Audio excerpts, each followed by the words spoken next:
It is November 2022. I am at a hangout with some friends of mine and I stumble into a conversation about the games that we've played recently.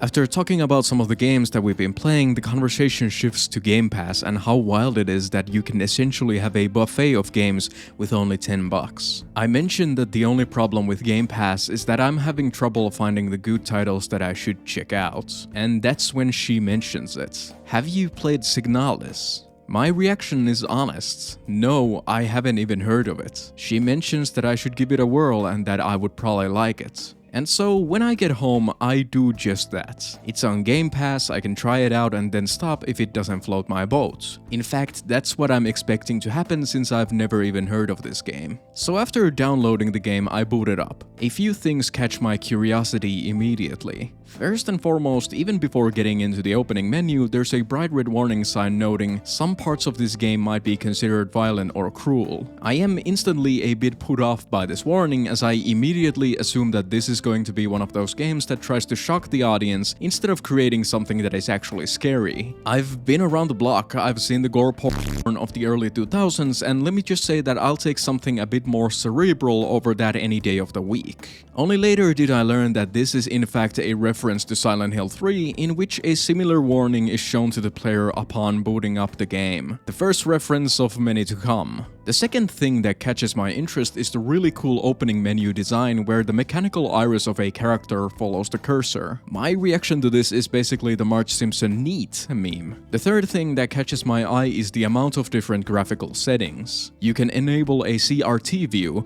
to get that retro feeling. There's also the possibility to turn on tank controls in a 2022 game, which immediately confirms to me that the developers are some old heads with their game design inspirations. Anyway, I choose the medium difficulty because I'm looking to finish the game quickly before my Game Pass subscription ends. Now, before describing my experiences with Signalis further, I would like to issue a spoiler warning for the entire game. It is one of the most memorable experiences that I've ever had with a video game, and I wouldn't want to spoil it for anyone. If you are a fan of survival horror like Resident Evil, I would recommend this game. However, if on top of that you're a fan of sci-fi horror with lofty themes, then it is a must play.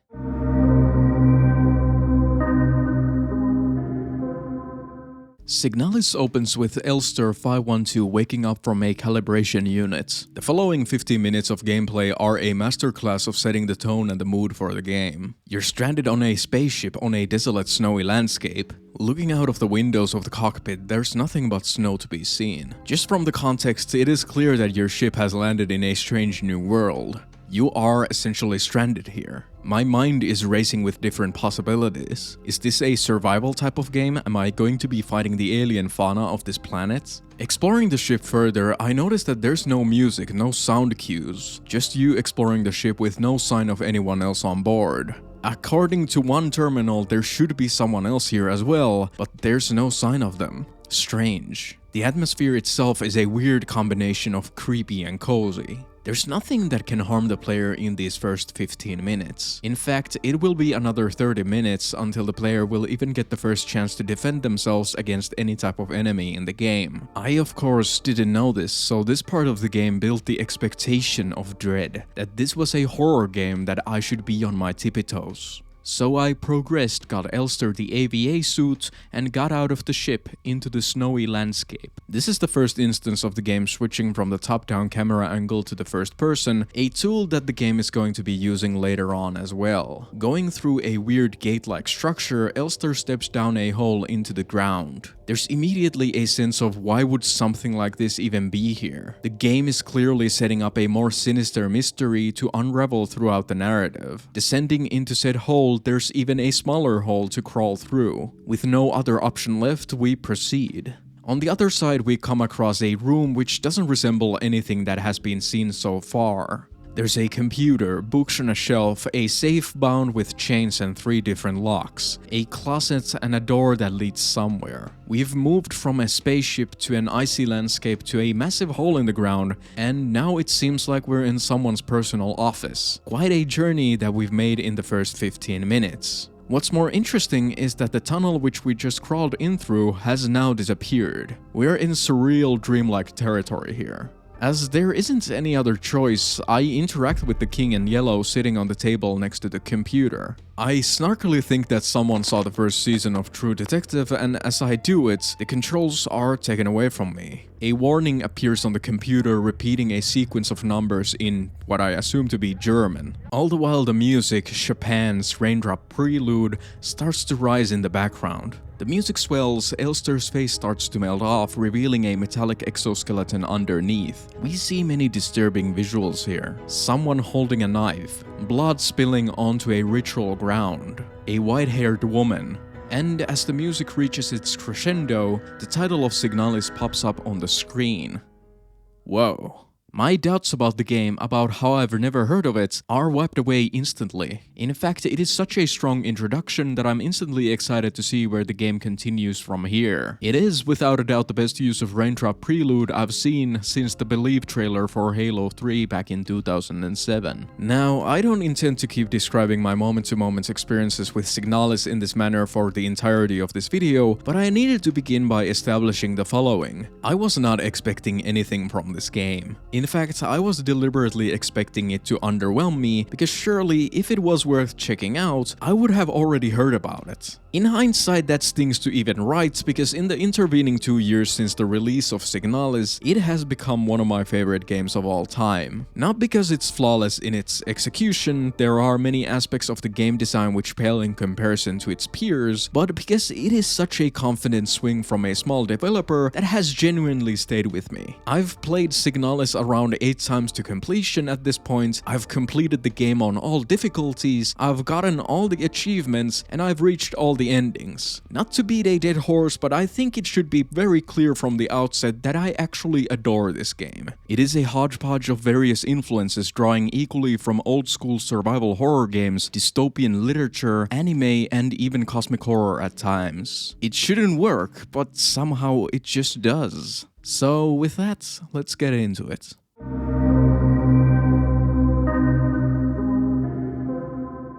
My biggest criticism against Signalis is that it doesn't exactly innovate on the survival horror genre in any meaningful way, nor does it even live up to the expectations set by its peers. One time through, the game isn't all that bad, but having now played the game multiple times, I've started to see through the cracks of the systems and realized how little replay value the game has. The reason I've played this game so many times is because virtually every other aspect in Signalis outshines the gameplay of it. In a game that feels so confident in its presentation and story, the actual gameplay feels like a safe bet from the developers. But to elaborate on those thoughts, let's go a bit deeper into the systems themselves. Stating the obvious here, Signalis is heavily influenced by Resident Evil and Silent Hill in its gameplay. If you played any of the entries in this series, Signalis is going to feel incredibly familiar. Not in how it plays, mind you, tank controls are terrible, but in the basic gameplay loop of what you're doing in the game. So, beginning with the basics. Signalis has the usual Resident Evil gameplay loop of exploring, picking up ammunition, healing items, a special gun here and there,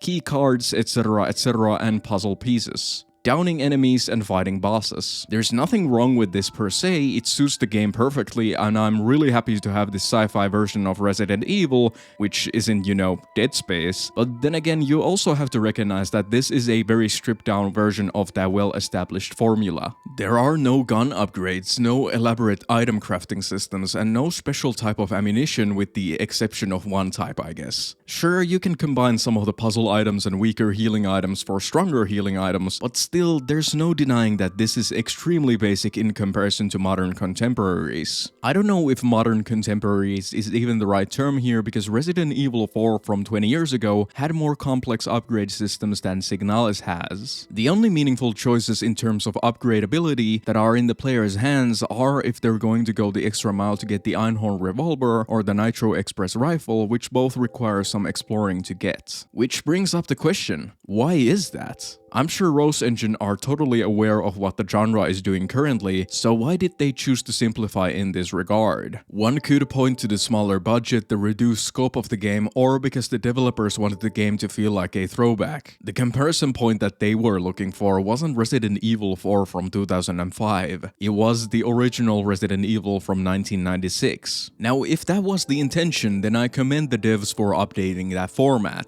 Signalis does, after all, lean far more on the slow and deliberate move movement and shooting instead of the fast-paced action that the recent Resident Evil games are known for, with the remakes for example. Now that being said, Signalis isn't exactly like Resident Evil Remake or Tormented Souls either, with their fixed camera angles, etc, etc. The inspiration from RE is clearly there, but they've definitely created something original from that framework. But in regards to how this genre has evolved over the years in terms of the gameplay, it isn't like I can wipe my brain from the 20 years of Resident Evil games that I've played before playing Signalis, so of course that is going to be an element that affects my experience with the game. Now that isn't to say that the gameplay itself is bad in any manner. My first playthrough of Signalis was intense. I went through each room with caution, reserving ammunition, exploring every nook and cranny, looking for useful items, avoiding enemies strategically, and using the thermite to burn the enemies that were near the spots that I usually went through. I played the game smart, and I didn't die a single time throughout my experience on normal difficulty. I chalk this up to my experience with the genre.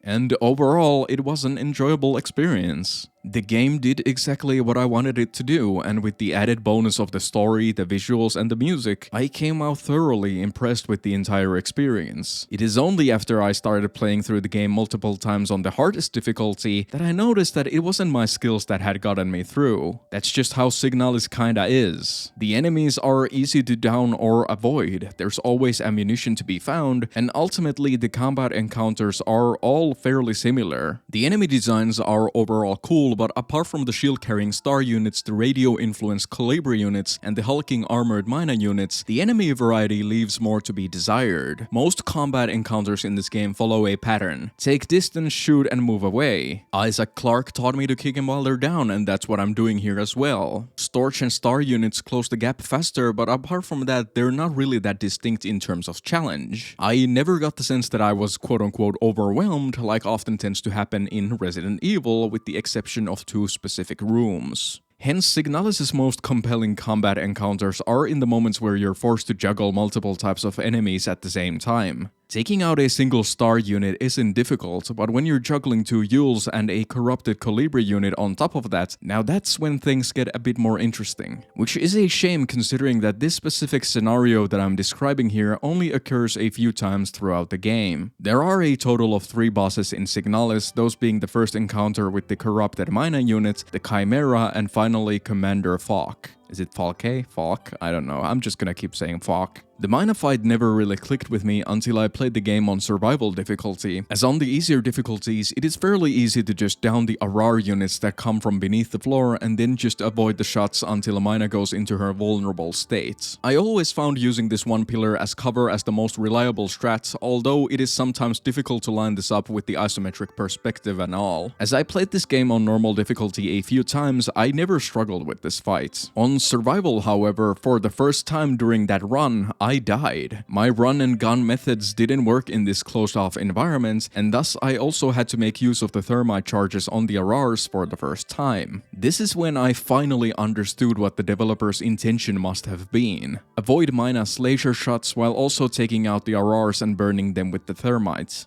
On normal, fairly boring. On survival, pretty good actually. The second boss, the Chimera, is a gimmick boss fight in which you just run around the room avoiding its attacks. It is really easy to do, and unfortunately the fight has become somewhat of a chore in later playthroughs, especially because the design and introduction of the boss is Signalis at its best. This thing, which looks like a bunch of replicas melted in a cage, is one of my favorite designs in the whole game, and a clear nod to a, well, certain boss in Silent Hill 2. The gimmick here is waiting for Isa to fire off a round at the thing, which we can make happen faster if we waste our precious bullets on the boss. It is literally just an exchange of bullets for less time spent in this room, avoiding these easy-to-dodge attacks. I did not notice any changes between normal difficulty and survival difficulty with this boss. There's an inkling of a good idea in here, but I don't think it is fully realized in this form. Due to this, it is ultimately the worst boss in the game. The third and final boss of the game is Commander Falk, who has been built up throughout the game with numerous different notes describing her as the ultimate version of what replicas can do. There's mentions terms of her prominent bioresonance being able to shift the state of reality at her will. Her boss fight reflects that as we shift between multiple different planes of existence throughout the fights. It is a really neat idea for a boss fight, and I have to give the developers some props for that. Her design is really cool as well, giving off that corrupted angel vibe. Reminds me a bit of Valtiel's design from Silent Hill 3. The actual fight consists of avoiding Fox's spear throws, which come in two forms: direct throws and as a volley from the sky. Other attacks include these weird bubbles that she spawns and the Arar units that she summons, just like the aforementioned Mina fight. The player needs to pick up the spears and get close to her as she goes into a passive state to stab her in the head 6 times throughout the entire fight. In her final 2 phases, she also gets floating shields, which makes shooting her a bit more difficult. All the while the player is doing this, Falke also uses her bioresonance to bombard the screen with all sorts of visual and auditory stimuli, just like with the Colibri units that we've seen throughout the game. It's like they took some of the challenges from previous encounters and put them together for this final face-off. Overall, I really like this boss fight, but I think it could be just a notch more difficult.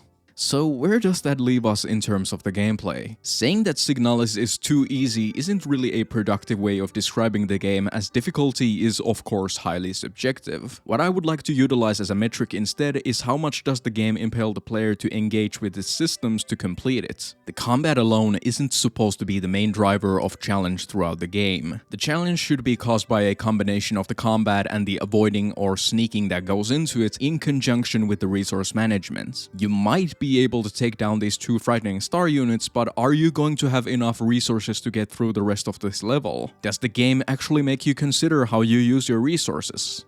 In this regard, Signalis does really falter in comparison to its peers. Every single run of this game, I came out loaded with healing items and ammunition. The only exceptions to this are the Mina and the Fok boss fights on the hardest difficulty. Sure, you can't just blindly run through the game without paying attention, but if it is too easy for me, a very casual gamer, then I can't even imagine how easy it must be for the quote-unquote hardcore gamers. I would like to believe that this wasn't the intention. So for my part, I would say that the game is lacking in difficulty. If you're thinking of picking up Signalis and have played any of the Resident Evil games, I would suggest going for the hardest difficulty immediately. Now, after writing this section, I wanted to test out one more thing. I've been critiquing the difficulty, and considering that this game is supposed to be a retro throwback, I wanted to know how it would play with the tank controls on the hardest difficulty. And here on CRT View Tank Controls Rule of 6 and Survival Difficulty, I found the challenge that I was looking for with all my other playthroughs. Movement is clunky, so avoiding the enemies is extremely difficult and downright impossible at times. Aiming as well is no longer tied to your mouse but to the positioning of Elster. Therefore, combat encounters became these stressful struggles between trying to run away from the enemies and having enough time to also turn around and blast them away. The Chimera, which I just touted as the worst boss in the game, killed me for the first time in my 40+ hours with this game. In fact, this is the boss that I struggled with the most during this run, because Mina and Fok do not chase after you like the Chimera does. Resources ran low and I had to constantly think about my strategies.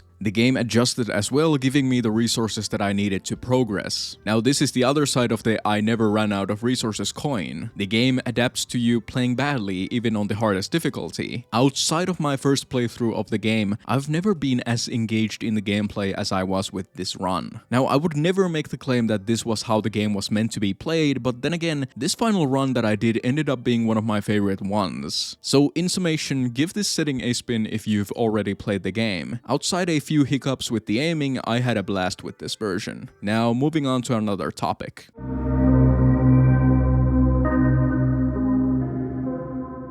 Now, I have to acknowledge here that Signalis has also been updated throughout the 2 years that I've been playing it. When I originally played the game, there was an inventory limit of 6 called in-universe as the rule of 6. In gameplay, this means that Elster can only hold 6 items in person, be that healing items, guns, ammunition, modules, or puzzle pieces. Another thing that will be incredibly familiar to the people who have played Resident Evil games, where inventory management is a core part of the experience. This, however, is without a doubt the most critiqued thing about Signalis. James Stephanie Sterling going as far as to call this system f***ing annoying, which I found to be really funny, to be honest. Her gripes with the systems are due to the game feeling tedious instead of challenging, and I totally see where she is coming from. I do not agree with this notion completely, but let's put a pin on this for a moment. So it is no surprise that this system has since been revised into a expanded version where the module, as in your flashlight or camera, doesn't take up an inventory slot. This drastically helped with the backtracking that was caused due to the player leaving the safe room to explore, coming across a dark room which requires a flashlight to traverse, and then having to go back again to the safe room to grab the flashlight, and then going back to the dark room.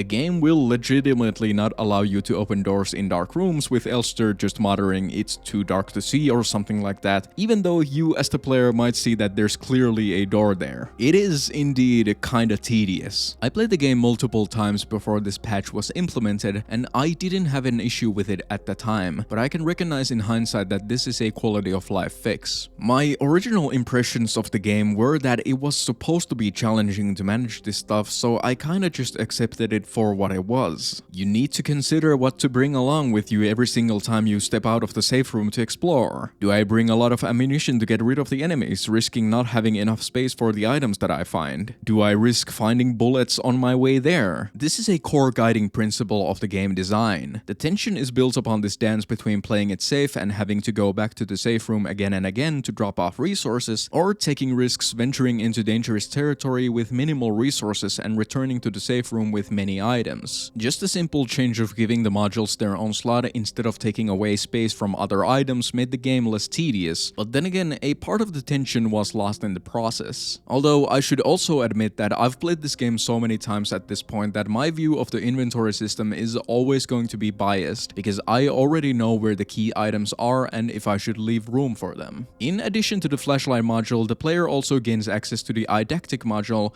which is a type of in-game camera that you can use to snap pictures. It is in theory useful for many puzzles which require memorization on the player's part. You're faced with the choice of either bringing this thing or the flashlight, and the flashlight just happens to be 10 times more useful. Speaking only from personal experience of course, but I had far more fun writing this stuff down on a piece of paper on my desktop while playing the game. Others in turn use their IRL eidactic modules, meaning you grab your phone, take a picture, and use that instead. This is where clearly the tedium of the inventory system was a factor. Since we're already talking about it, let's dive right into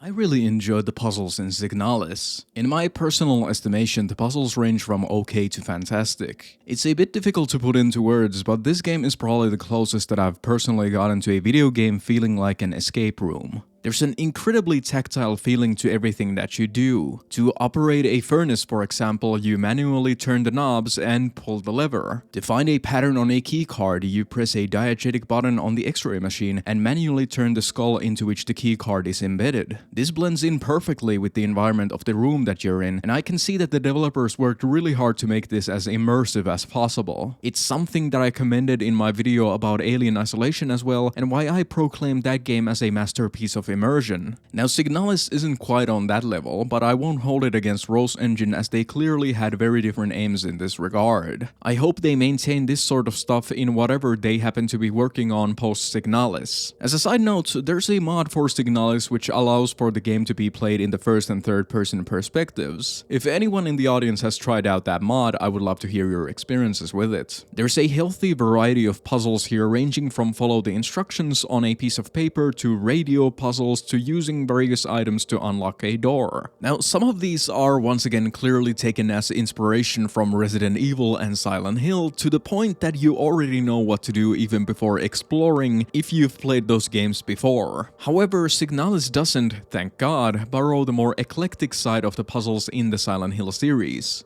For example, there's no candle wax plus horseshoe plus a lighter equals a handle for a metal grate that you can't open with your hands, apparently. Now, at its worst, the puzzles in Signalis are pure trial and error, as is the case with the furnace puzzle that I mentioned previously. Certainly not bad, but kinda just meh. The best puzzles, in my opinion, always made use of the radio module, which is one of my favorite things about the game. The sword save puzzle especially is the sort of stuff that I wish more games would do. Listen to the numbers, decode them into letters. Oh crap, there's a letter missing. Now find the letter that is missing by cross-comparing the letters on the safe and the letters on the piece of paper and come up with the answer from that. I had my pen and paper out. I felt like I was Sherlock Holmes doing this shit. It's procedurally generated as well, so you get to do this puzzle every single time that you play the game. Very nice. The doors in Nowhere are another example of the good use of radio. I've never seen any other game utilize a mechanic like this. Overall, I really liked testing out the different frequencies and seeing what horrific noises I would pick up in the process.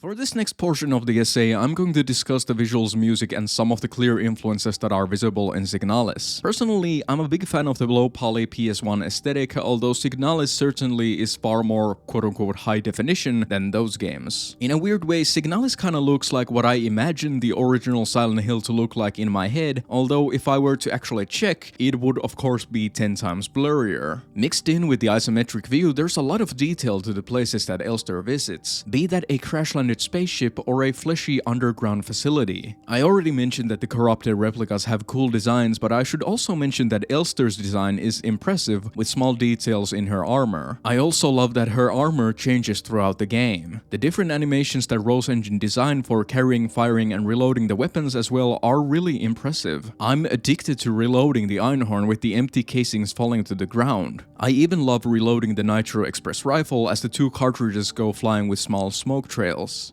Just chef's kiss. This is great shit for real. The clear inspiration of Silent Hill is a low-hanging fruit at this point and has been documented by virtually everyone who has ever covered this game on their channel. Therefore, to keep this section brief, here are a few bullet points about the clear nods to Silent Hill. Nowhere in Signalis looks like Otherworld in Silent Hill with its rust-covered fleshy aesthetic. The overall surreal dreamlike tone is a clear borrow from Silent Hill. The classical piano and the ambience too calls back to Akira Yamaoka's soundtracks. Now, focusing on this final point, I have to commend Tom Schley, 1000 Eyes, and Cicada Sirens for creating the soundtrack for this game because I listen to it constantly. In fact, out of everything I've said so far, this is probably my favorite thing about Signalis. I still listen to this soundtrack to the point that 1000 Eyes appeared on my Spotify Wrapped a month ago. They're right there below Trent Reznor and Atticus Ross, who have had a stranglehold on my listening to ambient soundtracks while writing habits for years now. Which is kinda funny because, you know, the Signalis OST clearly borrows from Akira Yamaoka, and Yamaoka in turn borrowed from, well, you guessed it, Trent Reznor when composing the Silent Hill OSTs. Needless to say, this sort of music is like catnip to me. But soundtracks are ultimately only as good as their usage in the media into which they are composed. So here are a few clips from Signalis that activate the neurons in my monkey brain.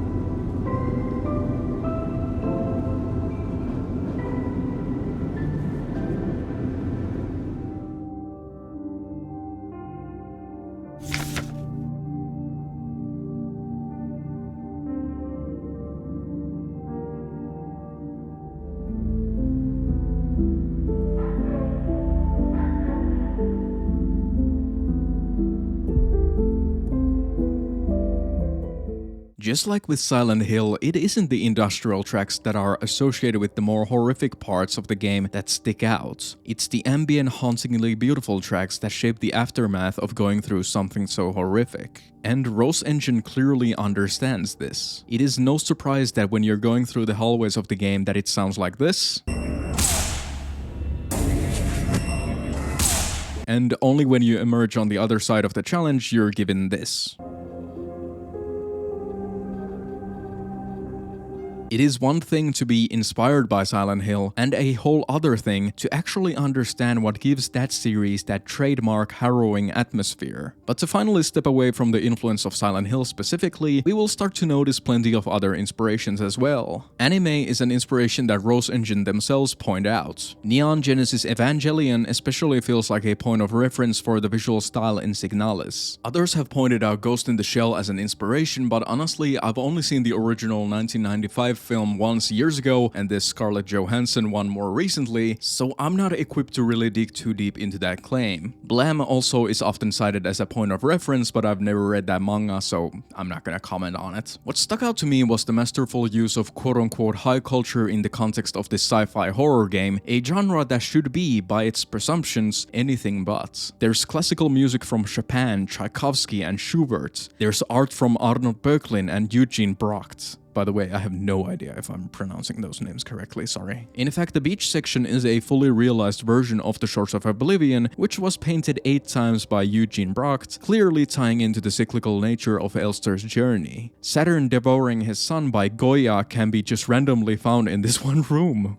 And even on top of all of that, there's allusions to the literature of H.P. Lovecraft and Robert W. Chambers, although these authors were considered pulpy even during their own time. Now, I want to be real clear here. Just making allusions to fine art doesn't really score any points in my book. I've seen enough student films to understand that slapping classical music or allusions to high culture onto a project isn't going to have the impact that the filmmaker thinks it will. More often than not, it comes off incredibly pretentious. Being heady as a motivation instead of actually making something that might evoke that sensation. Signalis isn't like that. As I mentioned earlier with the first 15 minutes of the game, the opening is an excellent blend of classical music and disturbing visuals. It draws the audience in, and it's not subtle about it either, but for whatever reason this really resonated with me. Later on, the use of quote-unquote high culture becomes more subtle. The paintings Isle of the Dead and Shores of Oblivion start to take meaning in the context of the story that is being told. The use of H.P. Lovecraft and Robert W. Chambers' literature also builds the underlying cosmic horror that becomes more apparent as the narrative progresses. What I'm trying to say here is that the use of high culture in this game isn't an afterthought or an accident. All of this is curated to drive home the core theme of Signalis. It really does transcend the expectations that are set for this $20 horror indie game. This doesn't explain what is the thematic significance of borrowing the carpet pattern from The Shining, or why this scene is borrowed from Neon Genesis Evangelion, or why nowhere looks like the other world from Silent Hill. These feel more like the developers shouting out the media that has inspired them, and personally, I don't mind it. I think it is an interesting approach which ultimately creates something new and original from the sum of its parts.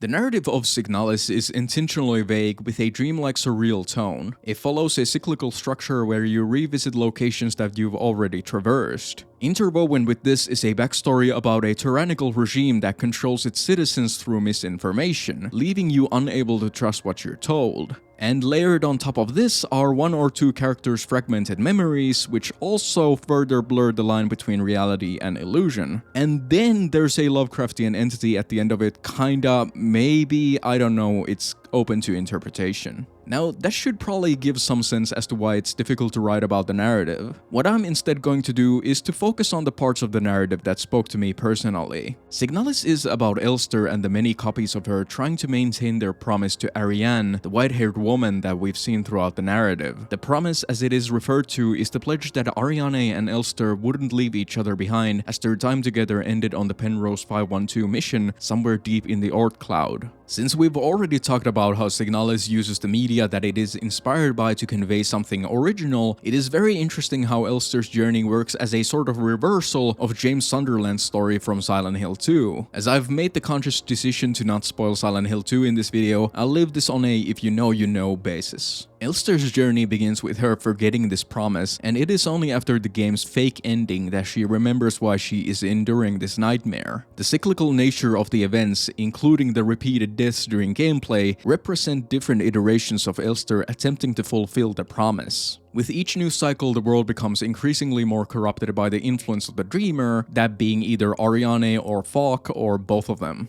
Drawing parallels to the original Silent Hill, the manifestation of the world in Signalis is caused by Ariane and her bioresonance, much like how Silent Hill is shaped by Alessa. As noted with the music, it is remarkable how Rose Engine reimagines these established concepts and transforms them into something entirely fresh. At least in my part, Signalis is easier to comprehend because I know so much about Silent Hill already. We're clearly playing the same notes in different order here. While the reality warping through bioresonance bears similarities to Alessa's psychic abilities in Silent Hill, the story of Signalis is uniquely grounded in its central premise. We are playing as replicas, androids produced in seemingly endless supply, each one trying to fulfill the promise that Elster 512 once made. This story wouldn't function without the existence of replicas. What keeps me drawing back to Signalis is its emotional core. At its heart, this is a story of a lonely girl, an outcast from the tyrannical society she inhabits, who chooses to leave it all behind for a mission to the far reaches of space. The fact that isolation felt preferable to the life her society offered resonates with me deeply.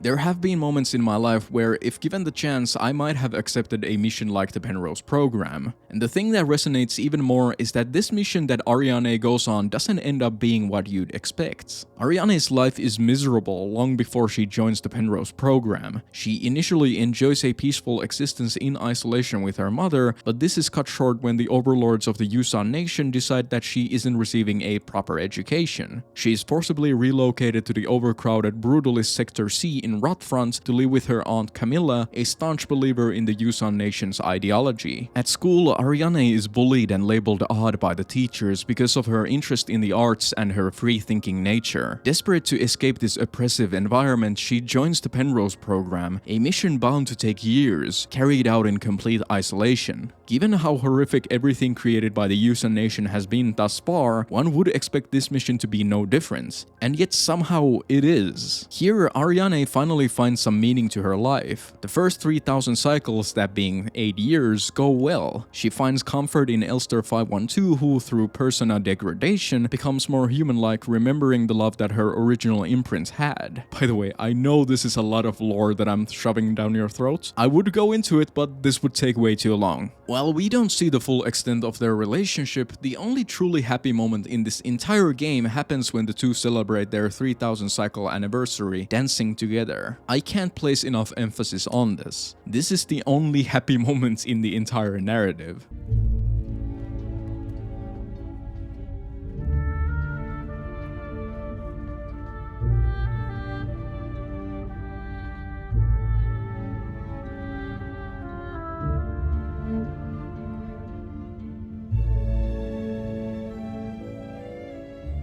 And in a striking moment, the game then proceeds to show us what 2,000 cycles on top of those 3,000 entailed. Garbage littered on the floor in bags, notes about not having the strength to go on, teeth falling out, hair turning white, fear that once they go to sleep they might not wake up again. The cold and analytical messages from the nation reminding the Gestalts that it will be better to let the replica game end them instead of trying to go on. That the replicas will have a better chance of completing the mission anyway. It is brutal. Even this one fleeting moment of happiness is essentially taken away to remind us, the player and Elster, about the promise. Ariane only became vulnerable after she found love. Death only becomes scary once you know that you have something that you will lose in the process. That the fleeting moments of beauty between the horror of survival in the depths of space might come to an end. I know that's just a scratch at the surface of the story of Signalis. I haven't even mentioned Isa Adler Falk, Ariane's background, the larger framework of the war between the Empire of Yusan and the Nation of Yusan, the civilians on Sierpinski and on Rotfront, the communal living of the replica units, the potential cosmic horror of it all. There's so much interesting lore to dig into, but if I did that in the context of this video, it would be 3 hours long. So I'll conclude this section with the following. When I originally played Signalis, I came out thinking that the story didn't actually have any concrete answers, that it was deliberately vague to give the sense of depth. There were too many loose threads, too many layers. If the background of the world is learned through misinformation and everything is affected by the dreamer's influence, then there's no way that this is going to be coherent in any meaningful manner. But just like with my presumptions with Signalis that I mentioned in the beginning, I was wrong with this notion as well. No one should mistake the story of Signalis as being vague for the sake of vagueness. In fact, it is not as open-ended as I originally believed it to be, and great care has been taken to ensure that the narrative resolves in a logical and coherent manner. There truly is an answer to most things if you're willing to dig deeper or watch a YouTube explainer video. And believe me, the rabbit hole goes deep. The world is filled to the brim with small details that are expanded upon by the lore. Portraits of the great revolutionary and her daughter appear numerous times on the walls. One note mentions that the Colirby units became obsessed with the Isle of the Dead painting, and you can clearly see that a similar red boat has been haphazardly built in what I presume to be their dorm room. The number 512 appears constantly throughout the game, as does the hexagonal pattern seen in the logo of the game. The amount of world building in this game is actually very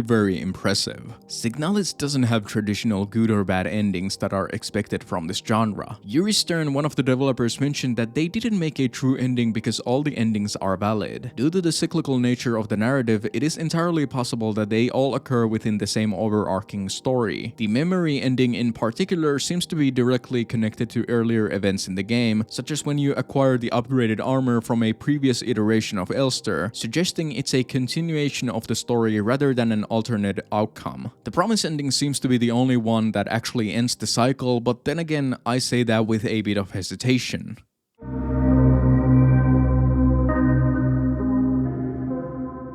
When I first stumbled onto Signalis, I wasn't expecting much. An indie game buried in the endless buffet of Game Pass titles destined to fade into the background, overshadowed by bigger, louder titles. And yet here I am 2 years and 8 playthroughs later, still talking about it. What Signalis does so brilliantly is take the pieces from the past, whether it's the survival horror mechanics of Resident Evil, or the surreal, dreamlike dread of Silent Hill, or the aesthetic of Neon Genesis Evangelion, and shape them into something entirely original. It is a carefully curated experience that wears its inspirations proudly, while also adding its own voice to the conversation. But that doesn't mean that it's a flawless game necessarily. Its gameplay can feel simplistic, its enemies lack variety, and its systems don't quite push the genre forward. But ultimately, those criticisms pale in comparison to everything else Signalis has to offer. It's a confident experiment from a developer team of only 2 people, a game that dares to tell a deeply personal and thematically rich story in a genre that so often prioritizes jump scares over emotional resonance. I do not see people talking about this game often, and I know that's as anecdotal as any other observation, but I cannot for the life of me figure out why this game hasn't become more of a mainstream hit. When I started making TikTok videos about the lore 3 months ago, I was shocked to see how many Elster/Ariane profile picture accounts there were. In the 2 years after the release of the game, the Signalis subreddit has evolved, or well, devolved, whichever way you look at it, from discussions about the lore to fan edits and mods to, well,